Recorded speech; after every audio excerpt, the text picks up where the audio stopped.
we find our nation on a precipice, true tipping point. Is this the moment that will finally change our country? Trying to rain on the thunder. Tell the storm I'm new. I'ma rain on this little love. Tell the sweet I'm new.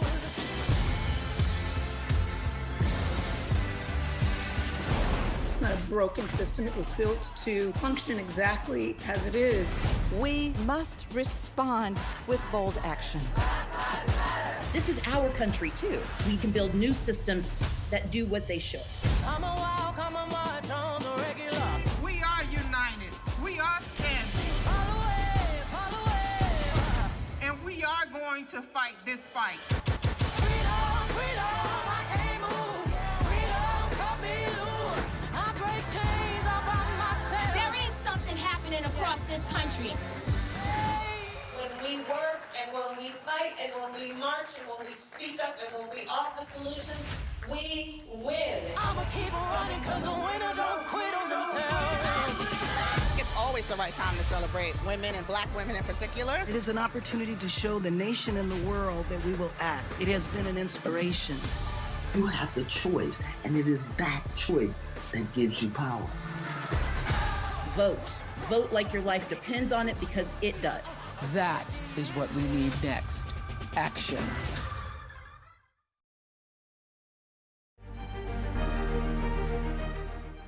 Hi everyone, I'm Sister Jenna. Welcome to our special Zoom meditation segments.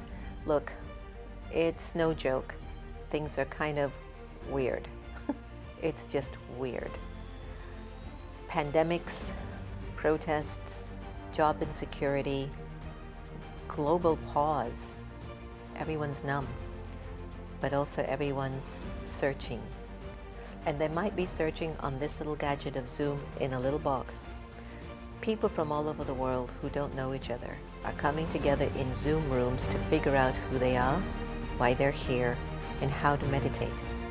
Meditation is something that we've often thought that if we make our minds empty, we've meditated. I don't believe that. I think it's important that we learn how to channel our thoughts in a right way that are connected to our vision, our goal, our spiritual attainments, our mental capacity. Then you're really meditating.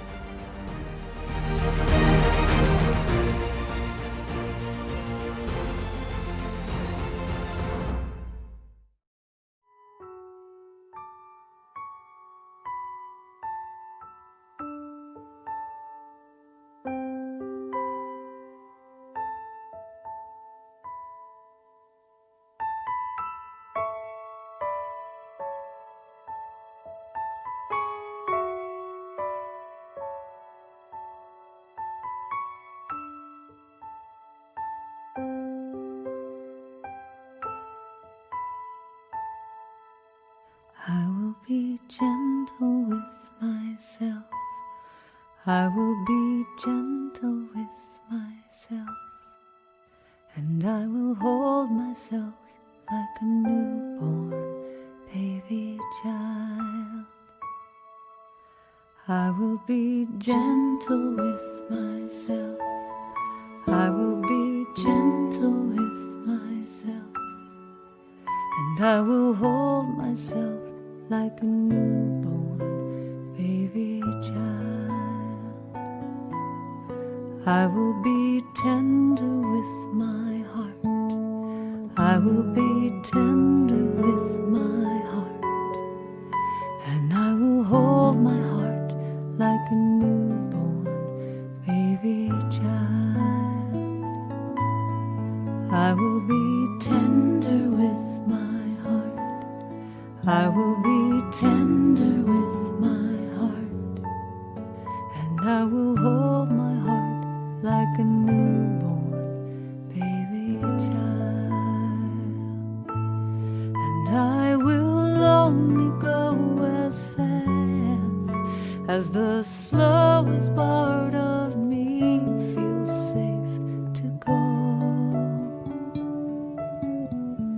I will only go as fast as the slowest part of me feels safe to go.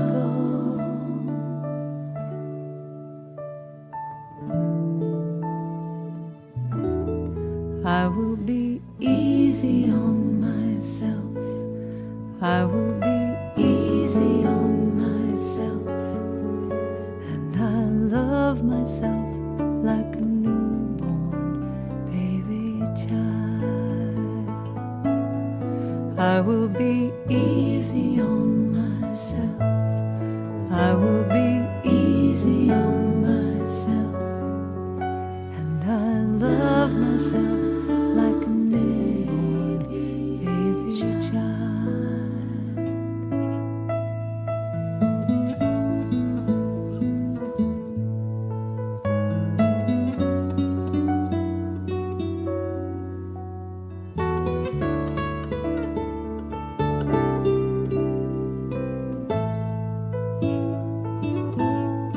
I will only go as fast as the slowest part of me feels safe to go. And I will only go as fast as the slowest part of me feels safe to go.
Om Shanti, welcome to your spiritual vaccine hour. What a beautiful opening for our conversation and our time together tonight. Karen Drucker put her name down. Karen Drucker, Drucker. And that track was entitled Gentle with Myself. She has a wonderful website called KarenDrucker.com. She was on America Meditating Radio about 2 or 3 years ago. And all this time I'm listening to her songs, Face of God and, Sister Gita's favorite song, Every Little Cell in My Body is Happy, or, or I'm Healed. And just the other day I bumped again into her music and I said, Karen, I've been listening to your music for so long and I didn't even know it was you. And Karen said, yeah, it happens a lot to me that people play my music all the time and they have no idea who's singing it. So for those of you who are watching in tonight, please give a thumbs up to Karen Drucker and her music and go to her website, KarenDrucker.com, and let her know that you heard about her beautiful gift to humanity on Spiritual Vaccine Hour. Anyway, I hope everybody's doing awesome. Awesome, awesome, awesome. And I know that you might have seen a few rebroadcasts in the last few days, but that's because your little instrument went for a tune-up and she's doing really well. And so today is my first live show for Spiritual Vaccine since Friday. Yeah. So give a big thumbs up to Santosh for manning the ship all by himself. and really just trying to keep everything going while my body was being repaired after surgery. Please, nobody ask what type it is. I've already told everyone, don't ask me. It's not important unless you're the surgeon. Then you have all right to ask me, oh, what type of surgery was it? Where was it? Just if you're the surgeon, and by the way, Dr. Hong was the best surgeon ever.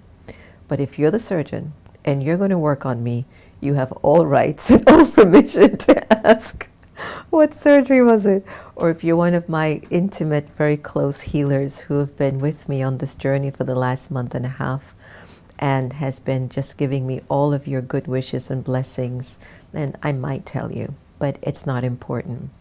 Right now, what's important is that I'm much better, and today I feel very strong. And, you know, I have our beautiful sister here, Sister Lakshmi, and Brother Ram had come to visit the other day, and we just had a moment in the kitchen, right? And he just looked at me, he says, sister, what effort, and I'm not saying this with any ego, please, no, I'm not. It's also my learning too. It has nothing to do with any ego. I'm not telling you this story to make you think I'm anything great. I'm not. But just his question served my spirit. I believe it was on Sunday. I think today is Tuesday, so it was on Sunday. And Ram is in the kitchen cutting up squash.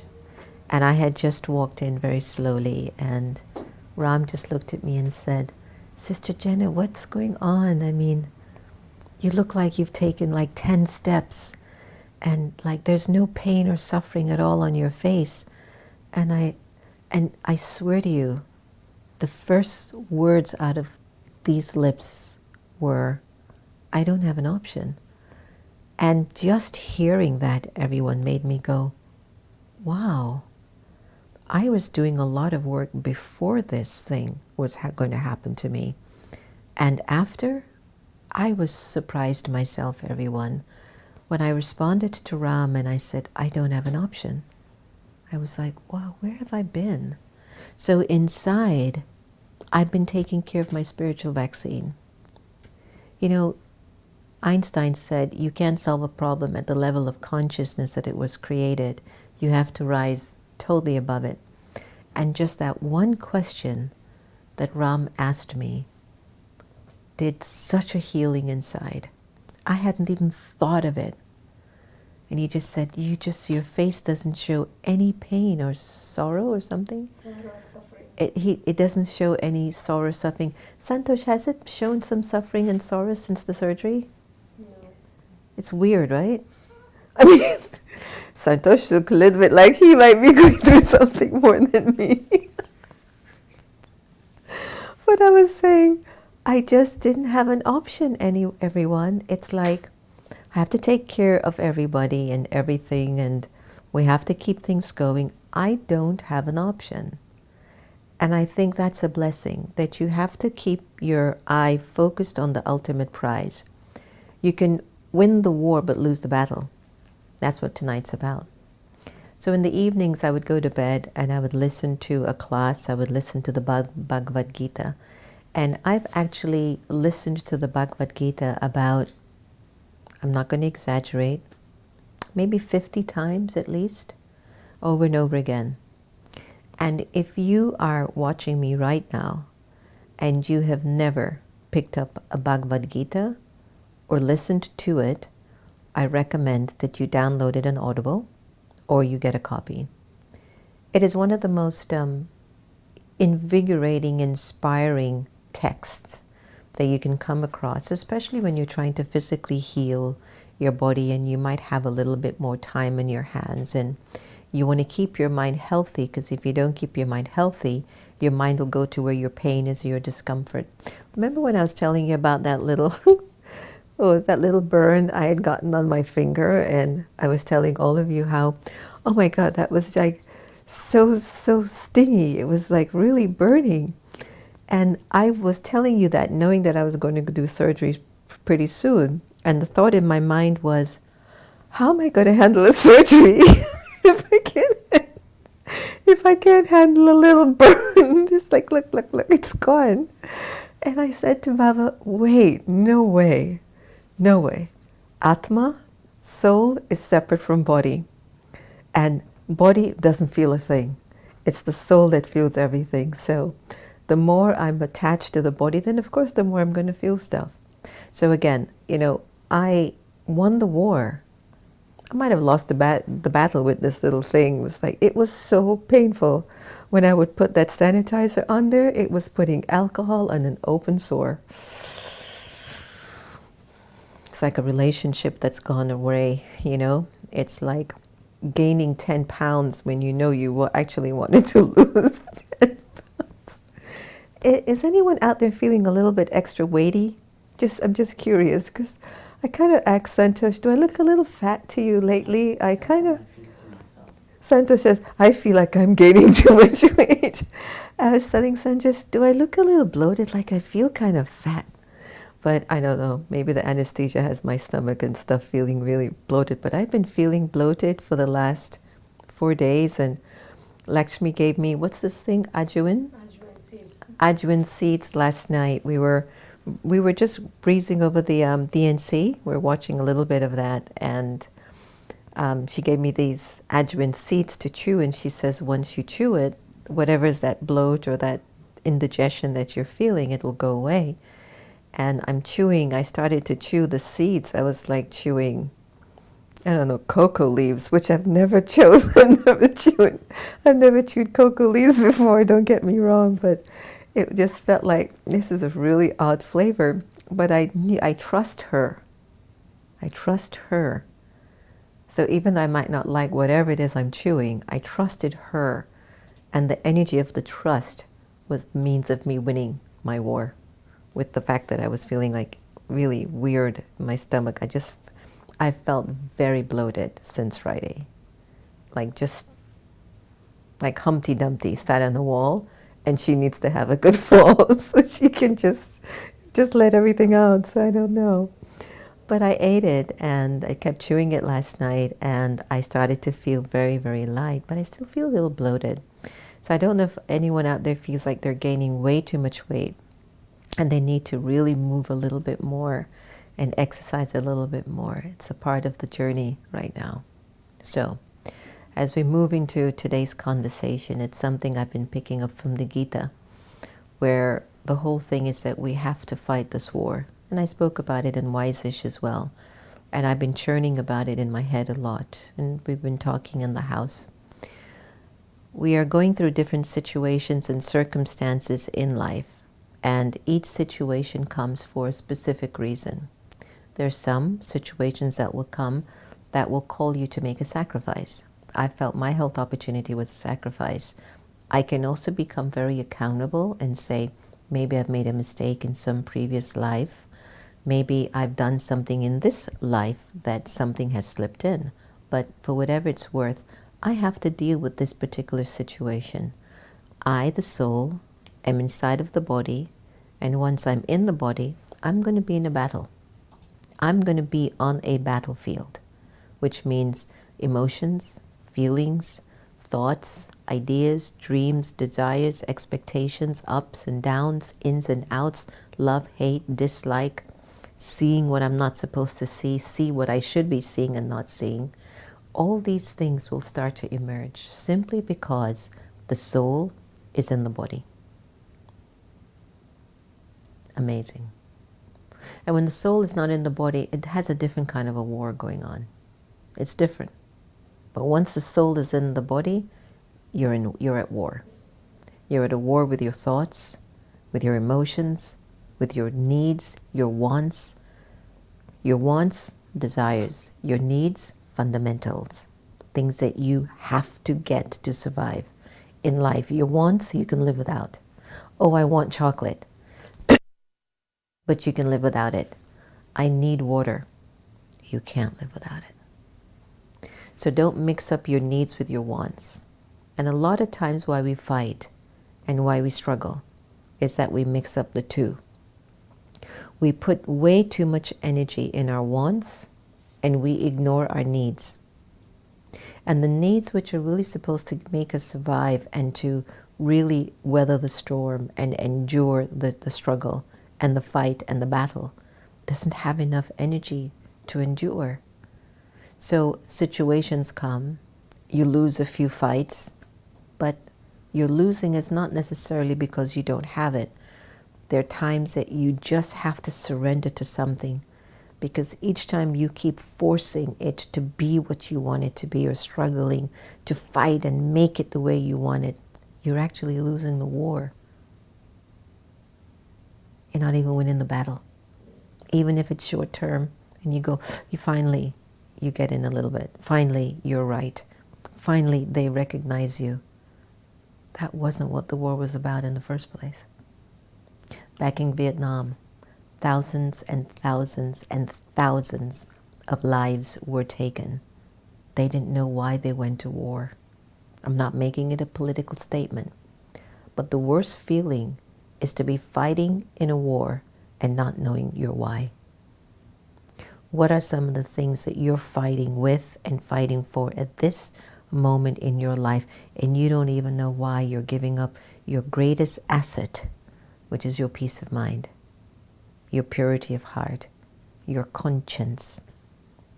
How many wars are you in right now that you don't need to be in? Give it some time. An auntie, an uncle, a brother or sister, a husband, a wife, a friend, a foe, somebody on your board, somebody in your office, somebody in your Zoom room. You ever got stuck in a Zoom breakout room with somebody, you're like, hi, John. And you just have to deal with it. There are all these wars, but why? Why are you fighting a war that you shouldn't even be in the first place?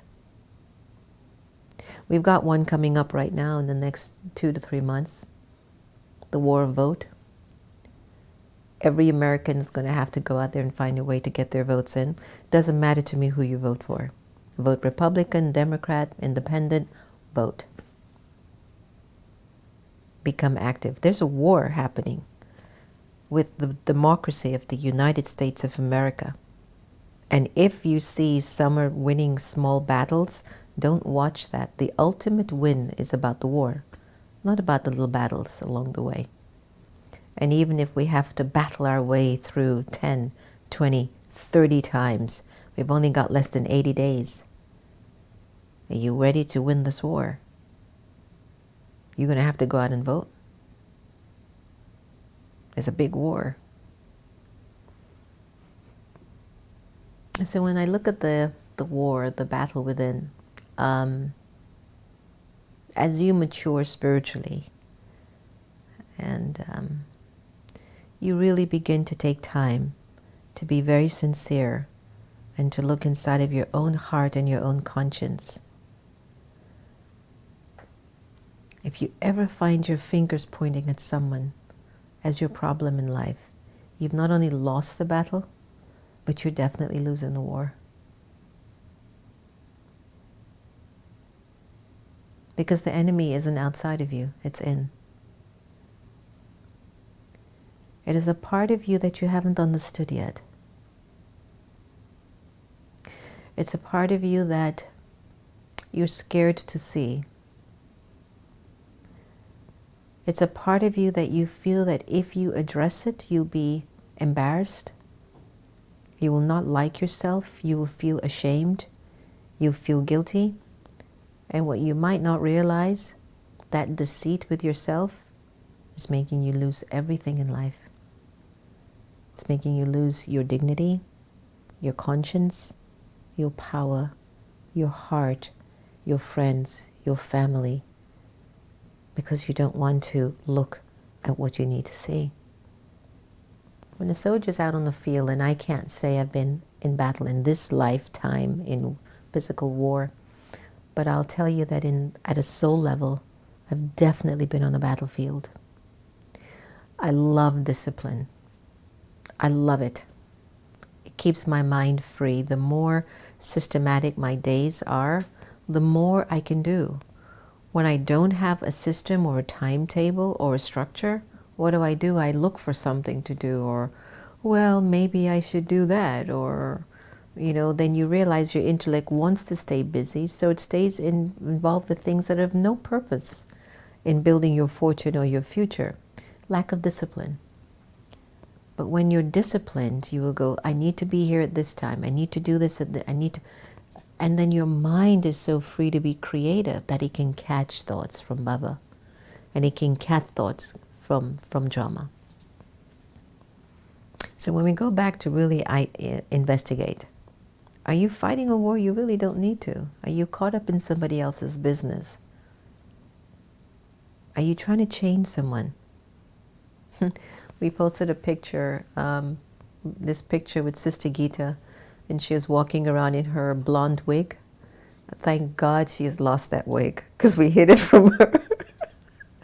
And I just took the picture, and she came into the studio, and we just cracked up. And I just had to just say to Baba, Baba, just please look out for me and look out for all of us, And I looked at her innocence and her free-spiritedness and her playfulness and her complete focus, like Arjuna on the battlefield, that no matter what Santosh or I, whatever we will say to her, she's focused on what she wants. Isn't that true, Santosh?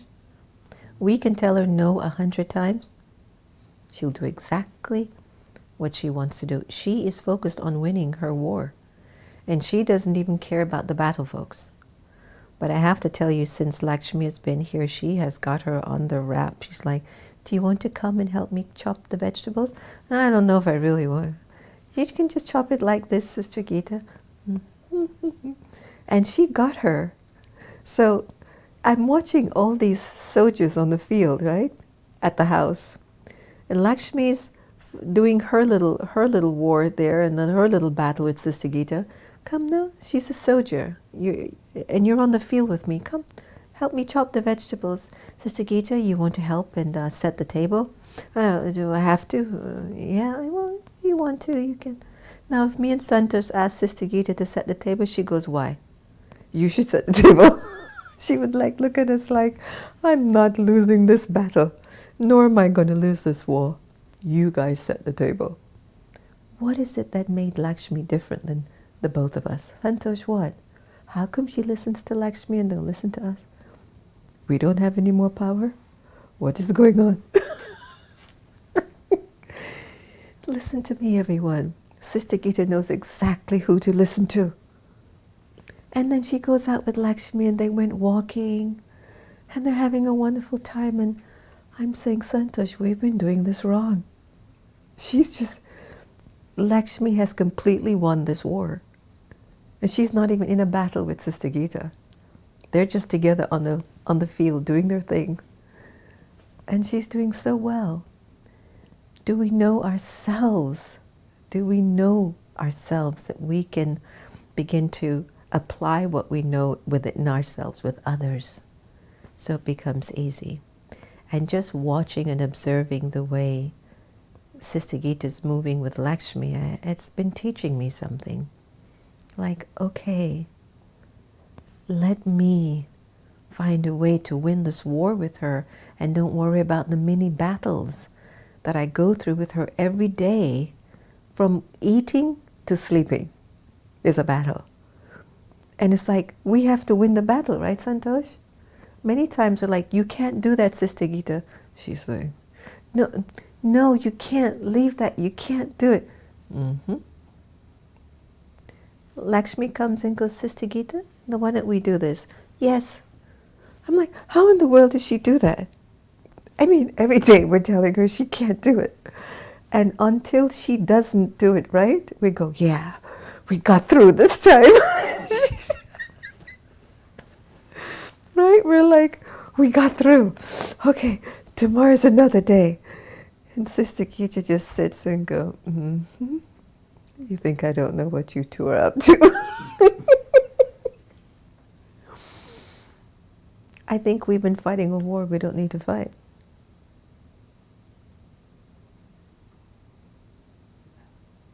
I think we just don't need to fight that war anymore. We just do what Lakshmi's doing. Sister Geeta, come and cut the vegetables with us.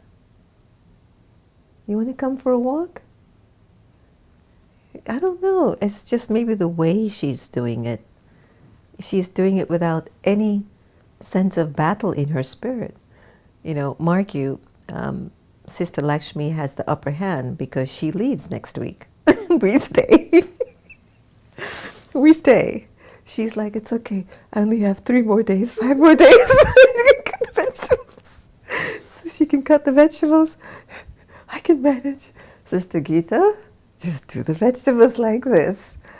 I only have 6 more days. Okay, I'm kind of going off on a tangent, but the moral of the story is, a fight is not with somebody on the outside. It never was. Look at all the people that you have been through on this path so far. Everyone. The ones that you think don't like you.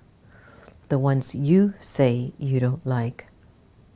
Think about all the people that you felt was unjust to you, who treated you wrong. Think about all the times you treated somebody wrong. It had nothing to do with the outside. It was with the enemy within. It was with the enemy within. That part of you that you just didn't have your weapons in check. You didn't have the right ammunition. You weren't in the right place at the right time. You didn't have the right support. You didn't know where it was coming from. It got you by surprise. And you didn't have the faith and the trust. You're trained. You know what to do. You know how to handle this battle. Sometimes we just don't prepare ourselves. And what Baba is doing and meditation, Baba with meditation is preparing you and me to deal with all the battles in every war that thinks it wants to come and conquer me. It can't. If I've chosen to be very, very aware of who my enemy is, there's nothing worse than a person on your side siding with the enemy. You call them traitors, right?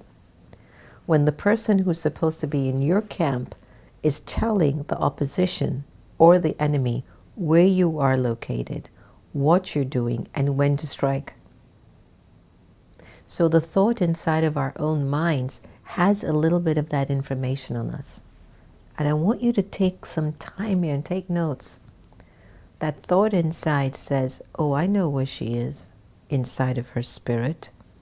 I know what mood she's in. I know what stage she's enduring. I know where her weakness is. I know exactly where to hit her to make her disempowered. And let me see if she's going to get up after this shot. That's what the enemy does. It's not that your husband or your spouse comes in the room and speaks to you because he knows that every time he leaves the seat up on the toilet, you're going to get angry. It's not that she knows that every time you come in late from work, she knows, you know she's going to get angry. It's not that the person keeps doing something to annoy the living daylights out of you, that person's your enemy. It's not because your husband betrayed you or your wife betrayed you. It's not because your government is lying to you or telling you the truth. It's not because your religion turns out to be a farce or the truth. It's not the outside that's your enemy. It's what's in you. There's a part of your spirit, your personality that knows you better than anything outside of you. It's got your weakness in check. And energetically, it tries to take you where that weakness can be fed and you're almost alone with that weakness. For it to emerge, to come out and manifest itself in a people, place, or thing. Health, finance, relationship, the way your mind works. The enemy will take you energetically to a place where you can be hit. The enemy knows a lot about you because it's been with you for a long time. Your attachment is your enemy. Your ego is your enemy. Your desires, your lust is your enemy. Your sadness is your enemy. Your anger is your enemy. And it knows exactly how to get you. And that vibration shows up in relationships, in your health, in your money, in the way you mentally think, in your environment. So why is meditation important, everyone? When you choose to be still and you listen and you observe, you know, when sometimes you're on the battlefield, you have to be quiet, you have to sense if you can hear the enemy's footsteps coming too close, or if they're moving close and you've got your ammunition, you have to listen really well. You have to hear if they've launched any weapons and where you can sense it. You have to do that with your own thoughts. You have to sense it. Can you hear what your thoughts are telling you you are? And are you courageous enough to be your victor, the one that can hoist the flag of victory in your heart and say, I got this. You can't fool me anymore. That's how you would talk to the enemy within. You can't. I hear you. I see where you're coming. I see who you use to try to make me feel more insecure, more angry, more scared. I see what you're doing. Whether you're bringing it through the portal of government, bringing it through the portal of politics, religion, money, relationship, whatever it is, the enemy is a thought process that you've been nurturing, which manifests in these external areas to try to prove to you the enemy's outside, but it's within. It's not outside. It's not. It's what's happening inside of you. You have to be courageous enough to see the good parts of you, the treasures, the attainments, the fortune, the blessings, but also the shadow, the limitation, the weakness, the darkness, the pain. And the quicker you can see it, the quicker you can address it. So let's take a little moment of reflection, and let's go in for a little and think about some of these thoughts that I've shared with you, and hopefully it made sense and it has touched your heart. And if it has, feel free to give me a thumbs up. If you're not clear, just put a question in the comments section and I'll be happy to see if I can clarify it. But think about it. You're fighting somebody else's war, wasting all of that energy, not even supposed to be on that battlefield in the first place.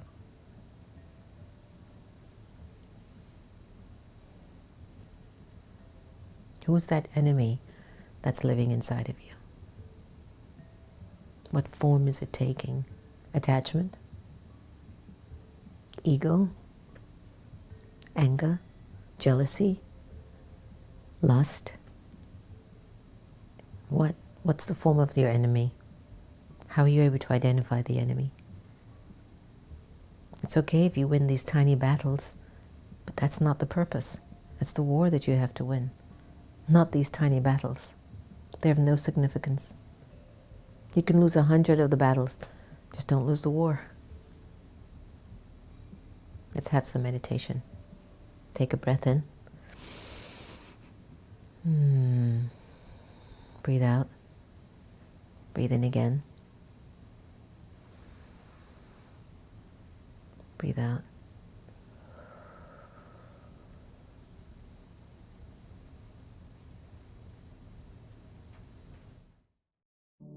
Creating a hero.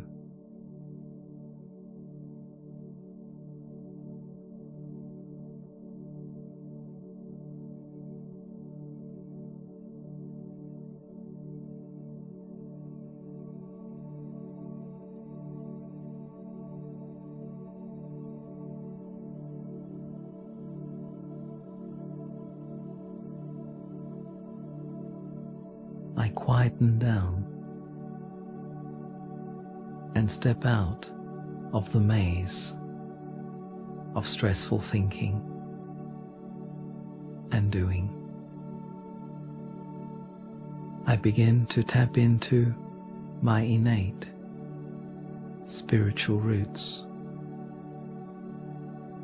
Roots that are sometimes used, but also very often forgotten,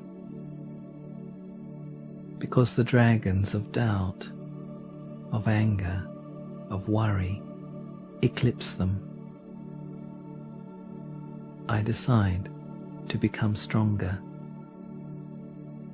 I decide to direct my life as I wish. I decide to choose a better way to live. I realize that I can conquer the dragon of fear who seems to wait in so many corners of my life. I use the weapon of wisdom, the weapon of determination. I become confident, assertive, no matter what, no matter who comes as an obstacle.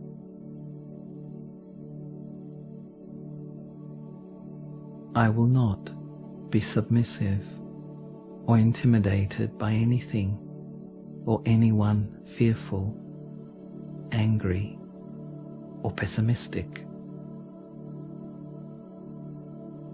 I understand I have the power of both self-respect and peace to deal with any situation, any person. In my awareness, I remember always my original roots, my original powers. I remember that I am a hero actor within this play of life.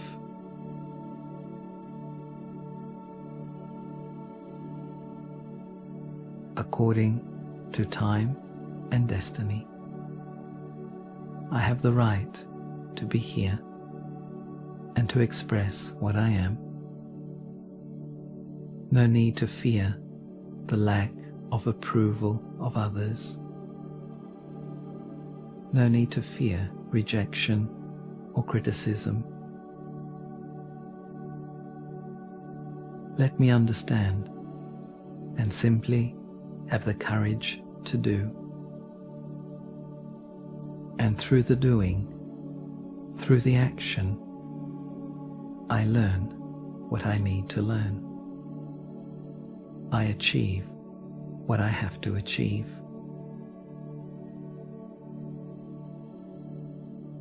I realize that until I act, until I do, I cannot learn.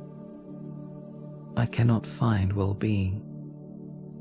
I cannot find fulfillment. I cannot have victory over the obstacles.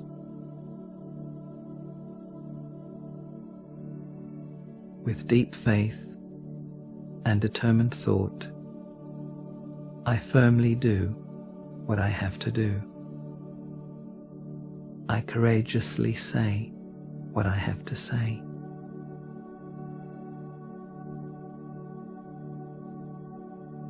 Gradually, I realize that my greatest weapons to conquer any dragon, whether doubt or fear or passivity, are peace, trust, and especially the power of decision. I need to be clear with myself what I really want from my life. And then next, I choose and decide the course of appropriate action giving permission to myself to make mistakes, but being willing to learn at every step.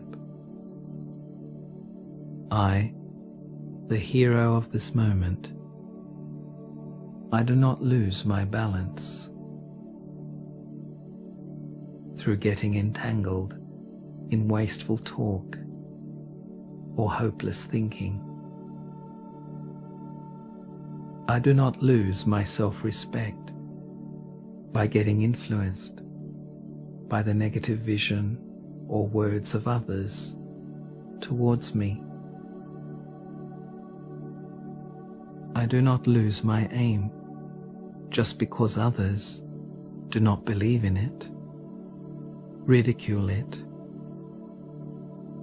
Let me do what I have to do and grow through both success and failure, praise and affirmation.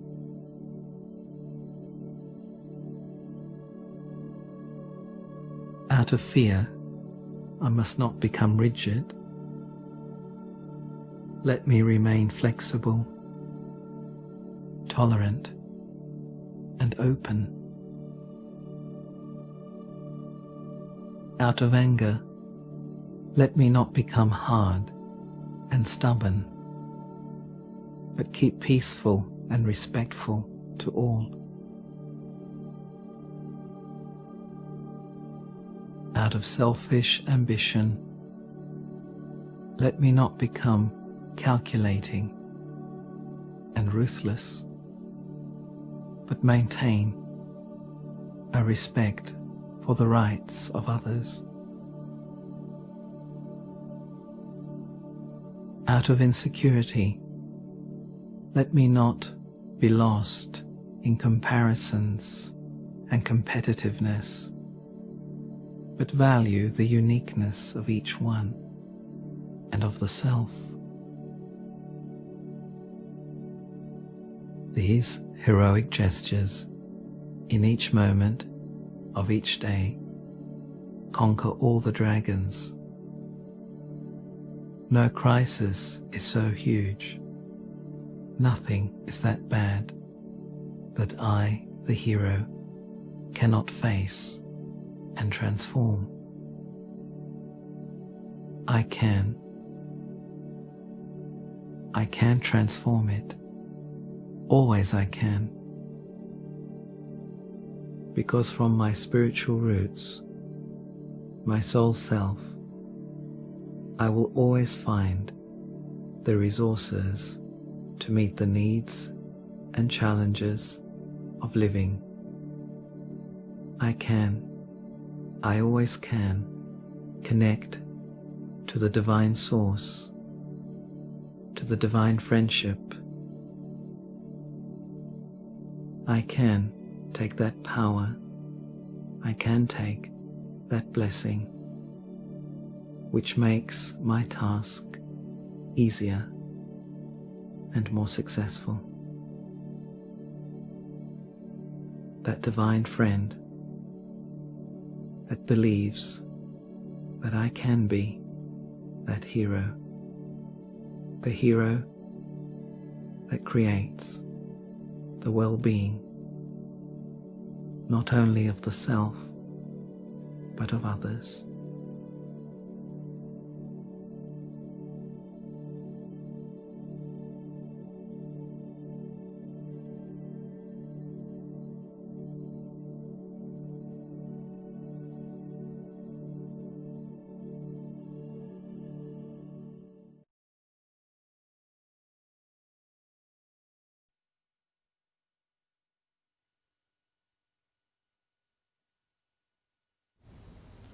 Perfect meditation for us to think about this discussion that we've had tonight.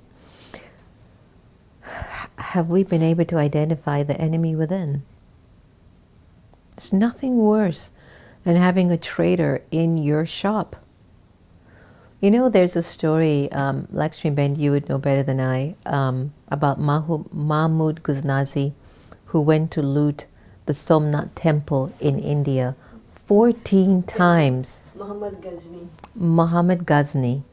He looted the... Okay, I don't know. Every time I speak to somebody in an Indian body, they give me different numbers. So, between 14 and 17, Muhammad Ghaznazi looted the Somnath temple. But here's my thought here. How did he get in? 14 to 17 times, unless there was a traitor in those walls. Somebody was getting paid. There was a weak link. There's no way you can get into that temple and take all the jewels that you took without help on the inside. Similarly, are you getting help on the inside with the enemy? Has attachment come into your kingdom within and is trying to show you that it's love?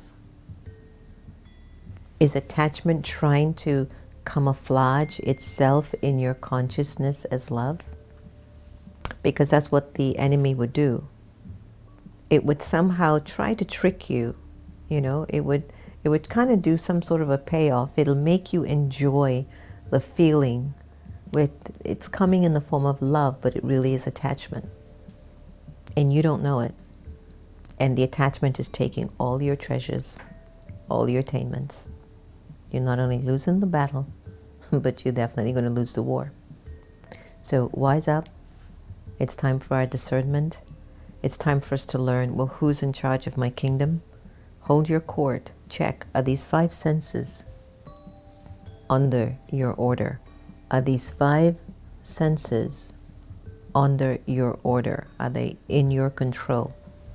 And are they governed by love and peace and purity and truth and wisdom and compassion and empathy and honesty and royalty and discernment and introspection and determination and perseverance and loyalty and cooperation and humility? All these qualities that can govern these 5 senses to make your kingdom run in order, that those enemies can't come and take anything from you. Okay? So give that some thought. I want to say hello to a few friends on air. Rally, what's been going on with you? I just saw your note in the comment. I'm so sorry. How are you? Are you okay? Please send me an email if you need to chat a little bit. It seems as if we're at this point that we all have to settle, some sort of a settling. And if the settling is something where your mind is playing games on your rally show, please do this. It works like wonders. Pure feelings, good wishes. Pure feelings, good wishes. Pure feelings, good wishes. And write 108 times, I'm a loving, peaceful, powerful, worthy soul. I'm a loving, peaceful, powerful, and worthy soul. I'm a loving, peaceful, powerful, and worthy soul. And don't you stop until you get to 108. You're going to get weary when you do 20. Your handwriting is going to get worse when you go to 30. When you get to 40, you're going to feel like, that doesn't make any sense. Break through it. Go 50, go 70, go 80. I'm a worthy, peaceful, powerful soul. I am this. And you write it until you get to 108. You're going to be fine. Very, very important to do, okay? So email me if you have any thoughts that are going on that you want us to support. But I'm so sorry that you went through that for 20 days. And I just hope you're well. You might have just went into something of the past that maybe just the present time, you just didn't have the emotional tenacity to deal with it. That's all it is. Pure feelings, good wishes.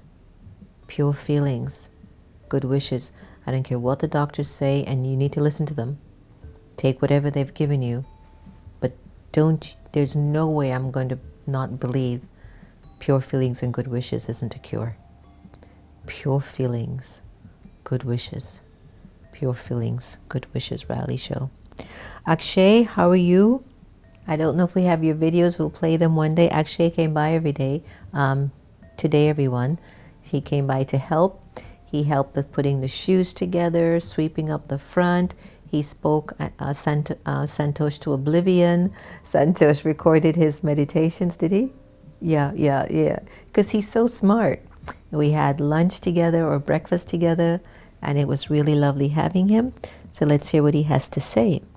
Conflict is caused by using our vices as defense against false enemies. The only way to defeat such energy is by standing together in remembrance of the divine and the awareness of our true form. Beautiful, Akshay. Perfect. Don't you all love that? Perfect. Yes, beautiful. So you love that song that just played? Yes, so the name of the performer, Mercedes, is Karen Drucker. Just go onto her website or email her and let her know that you heard about her on AM radio. So why don't we all hold Raleigh just a minute of good wishes. Raleigh, is that okay with you? Everybody, is that okay? Because Asmita, she just sent a really good wish for you to please take care. So Asmita, you've just started this intention rally. We just want to take this minute now, and I really mean this, Raleigh. You've got this. Pure feelings and good wishes, it's all in our minds. And if the test paper's coming in the mind and that's what you need, okay, I get it. How I would, in whatever way possible. Right. I am pure, peaceful, powerful, and worthy.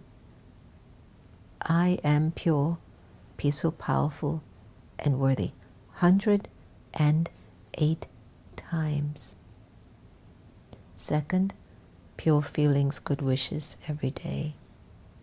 Third, stay consistent for 21 days. Fourth, we're all holding you now. We're holding you up. I believe in this collective vibration.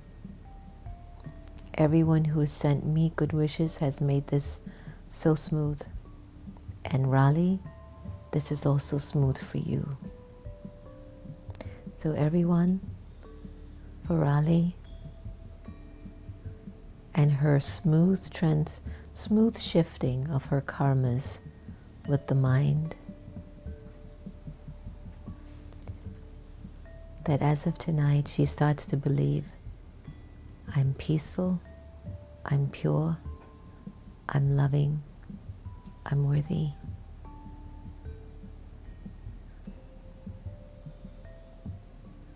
And she feels it.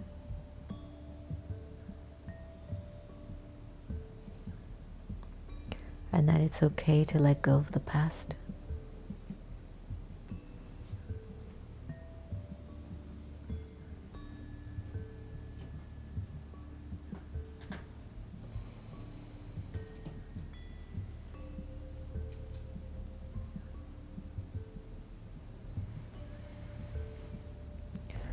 Sending you Baba's vibrations, Raleigh.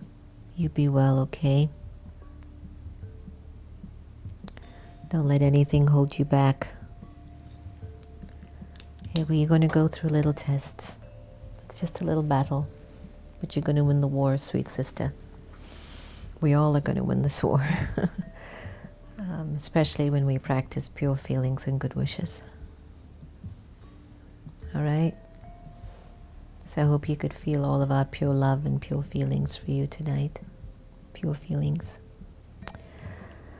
So for all of you who want your free CD and trinkets, it's going to be mailed tomorrow. So look forward to getting your packages in the mail. And Asmita, I'm sending you a special little gift because I also saw your email. So we're sending you a special little token as well. So we need your address. So if you can mail us your address, we would be happy to send you a little token of your love and appreciation every night. All right, everyone. The museum's email address is meditationmuseum@gmail.com. meditationmuseum@gmail.com. So we are looking at seeing how we're going to maneuver ourselves in the next month or two. So We have no answers as yet, but let's see what we're going to do with our spaces and with the meditation RV. We're thinking of really taking the meditation museum on wheels out there and really going to communities to raise the vibrations. And if anyone has any ideas and thoughts to make it a very beautiful, socially acceptable process, please email us too. We're looking for wonderful ideas and advice of what you think would be our next new norm. What do you think will be our new normal? And we were having a meeting yesterday and today of bringing spiritual vaccine sort of to a close and opening up a new format.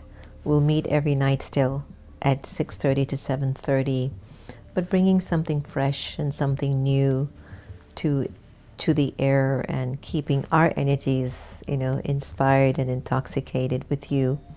So we're thinking of looking at a new normal as we navigate through this next month or two. So we'll keep you updated, right? So don't worry, we're going to be with you. But we might be shifting spiritual vaccine into something new within maybe a week or two, but we'll let you know, okay?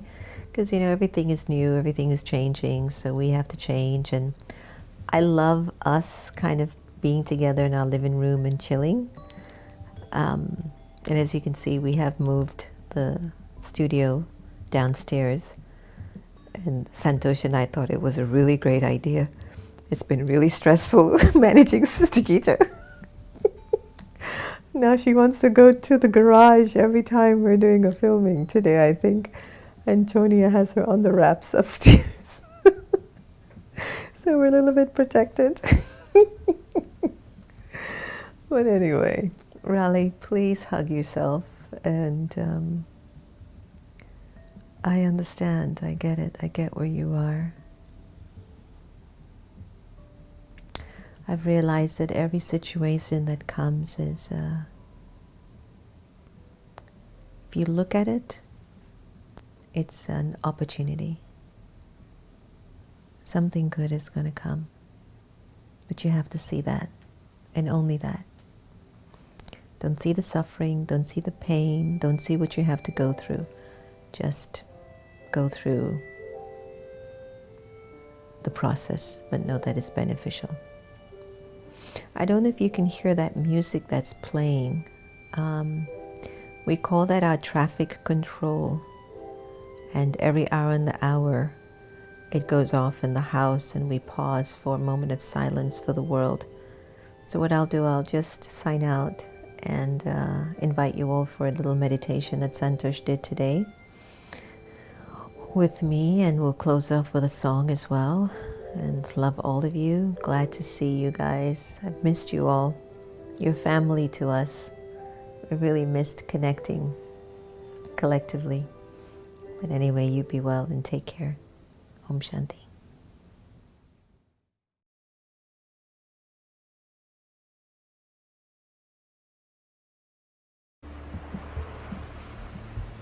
Settling inside of myself,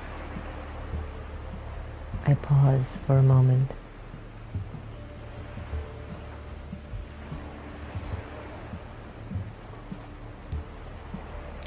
And I ask, what does it take, or what will it take to return back to me?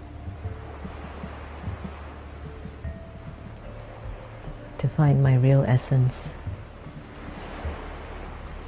to be my real self.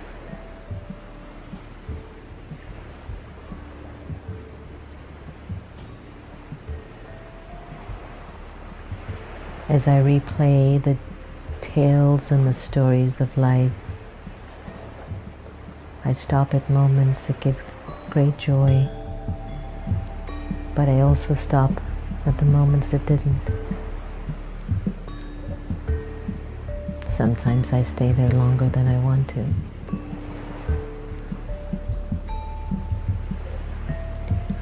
But sitting here by the ocean, I'm reminded of how vast the soul is, how unlimited the being of light is. And I allow the flow of the energy of thought guide me towards that vast part within me, within the soul.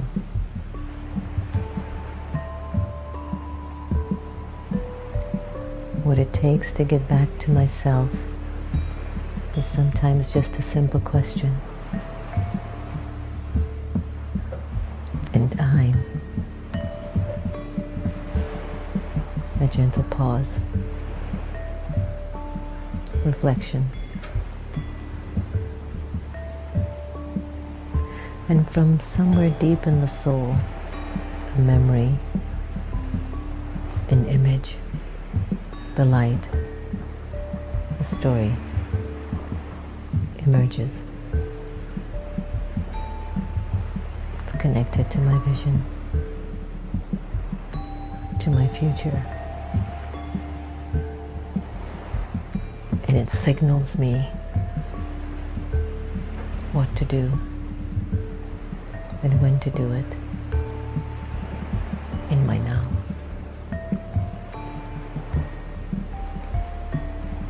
So I just sit here by the ocean and look through the window of my mind and wait for the real me to emerge.